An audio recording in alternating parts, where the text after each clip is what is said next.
Bonjour, je m'appelle Odile, j'ai 64 ans, je suis infirmière, mère de famille nombreuse et grand-mère. Alors je peux vous dire que j'étais d'une famille, catholique, oui, j'ai eu des parents qui étaient des saints, sûrement, mais j'ai eu une éducation très stricte où on m'a présenté un bon Dieu qui était pas particulièrement attrayant et à 18 ans, ben, j'ai tout laissé tomber et comme je fais jamais les choses à moitié, j'ai vraiment tout laissé tomber. Donc fallait plus me parler de ni d'église, ni de prêtre, ni de curé, ni rien du tout, ni, seigneur à la rigueur et encore.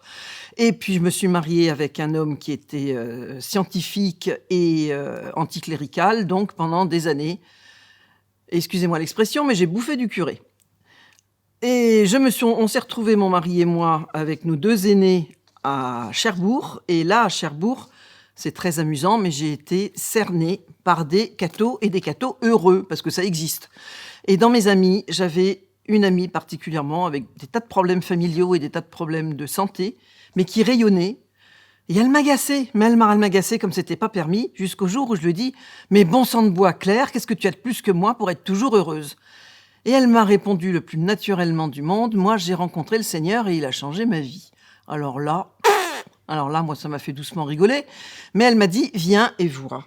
Et elle m'a emmenée donc dans des groupes de prière, catholiques et là, j'ai été très étonnée parce que je me demandais si j'étais tombée dans une secte, mais pas du tout. Et malgré cette nouvelle façon de prier, cette nouvelle façon d'aimer, disons-le, je savais que c'était là que j'allais trouver mes réponses. Alors ça, c'était la première étape. La deuxième étape, elle m'a dit: «Je t'emmène en pèlerinage». Voilà, je me suis dit: «Bah, voilà autre chose», mais puisque j'avais commencé, on y va. Je suis donc arrivée, dans ce lieu de pèlerinage où j'ai rencontré des gens assez extraordinaires, bah, des catholiques, comme je vous le disais, heureux, des catholiques qui s'aimaient. J'ai su que, parce qu'on nous l'a répété, répété, répété, que la grâce de ce lieu de pèlerinage, c'était le sacrement de réconciliation, c'est-à-dire la confession. Moi, ça faisait 20 ans que je m'étais pas confessée, alors vraiment je me disais, «Le pauvre qui va tomber sur moi, tant pis pour lui». Mais j'y suis allée une fois de plus, hein, on y va. Là, je peux vous dire que j'ai rencontré en face à face, j'ai rencontré Jésus-Christ ressuscité, bien vivant, bien réel, bien compatissant surtout. Et alors là, ça a été la grosse découverte. J'ai fondu en larmes comme une madeleine mais c'était vraiment des pleurs de joie. Je réalisais qu'il m'aimait, passionnément, qu'il m'aimait à la folie, qu'il m'avait toujours attendue et que, il attendait que je revienne.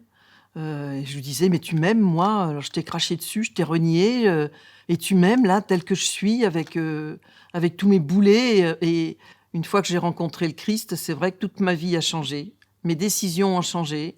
J'avais décidé de quitter mon mari, ben non, je suis restée. J'ai reçu 4 autres merveilles en plus des 2 premiers, donc vous voyez, ça vaut la peine. Et depuis, c'est la vie est simple avec lui, malgré les difficultés, parce que bon, c'est bon, la vie n'est pas un long fleuve tranquille. Dans les épreuves, je peux vous assurer que je n'ai jamais été toute seule. Je le sens toujours à côté de moi. Il me guide, sa parole me guide en profondeur. Ce fameux sacrement de réconciliation ou de confession, si vous préférez, c'est vraiment pour moi, un repère qui me permet de prendre des décisions vraiment cruciales dans ma vie. Voilà, donc si vous avez l'occasion de vous plonger là-dedans, allez-y parce que ça vaut vraiment la peine. Amen. Et puis bon, gloire à Dieu, hein, quand même.